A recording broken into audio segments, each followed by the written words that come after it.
Salut. Aujourd'hui, nous avons rendez-vous avec Emelle Burgot, une des rares jeunes créatrices françaises à être vendue à New York.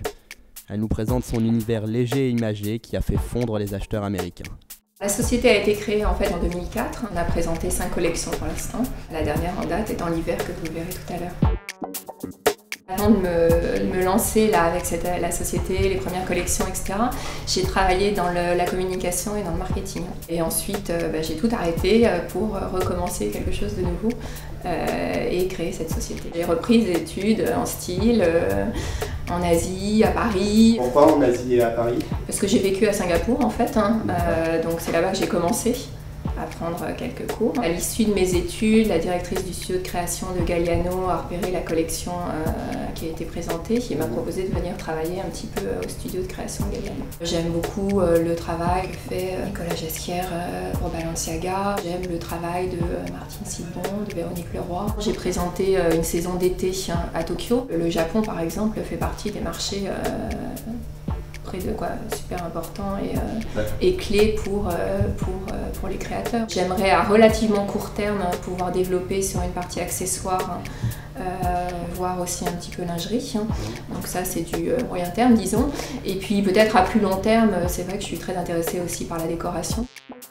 Aujourd'hui, en ce moment, on est 3, donc Anne-Sophie et Sandra qui travaillent là sur du modélisme. On est en train de travailler sur la collection de l'été prochain. On est 2 en fait, à temps plein. J'ai une associée. On vient de commencer à vendre, donc la saison d'hiver pour la première fois sera vendue à New York. J'ai des collections qui ont été vendues par exemple à l'Espace Créateur aux Galeries Lafayette, dans des multimarques pointues du Marais, type AB33, numéro 60, ce genre de boutique.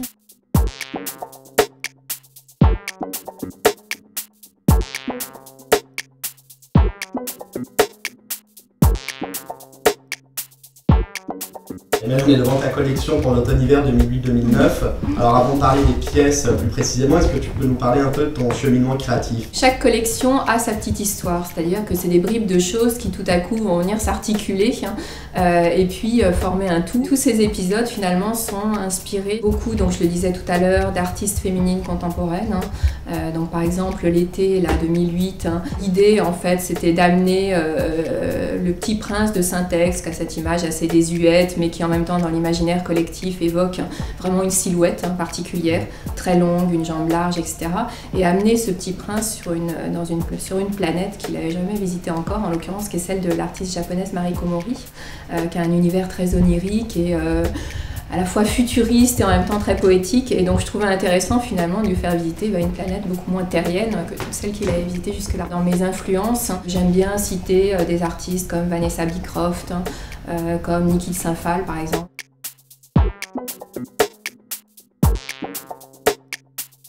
J'aime beaucoup travailler le pli. C'est en général des plis, des faux plis qui sont construits autrement. Et puis je travaille beaucoup aussi les découpes.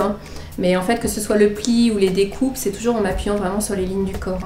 Là, par exemple, vous avez une petite pièce, un petit blouson avec un travail de plissé dans le dos, qui est pour moi une évocation de l'épine dorsale. Là aussi, on pourrait presque voir des poumons ou quelque chose comme ça, qui est de l'ordre du corporel, avec ces petites plumes qui s'échappent de façon un petit peu anarchique du pli. Il y a tout un travail sur les découpes qui sont surtout des bandes, avec un détail un petit peu clin d'œil, qui est une sorte de trouée sur l'épaule. Là, on a une veste sweat avec un travail sur le col, qui est un triple col en fait, donc un petit peu à la façon des poupées russes, les cols s'emboîtent les uns sur les autres, et puis une manche fendue qui donne une impression un petit peu de bras cassés en fait. On a une petite robe 3 trous avec un jacquard qui forme comme un motif, je sais pas, pour moi ça m'évoque, chacun y voit ce qu'il veut, mais moi ça m'évoque une sorte de constellation. Un petit chauffe-épaule en fourrure avec ce cuir parcheminé qui est très joli. C'est de l'orillac, donc c'est un lapin qui est élevé spécialement en fait pour sa fourrure,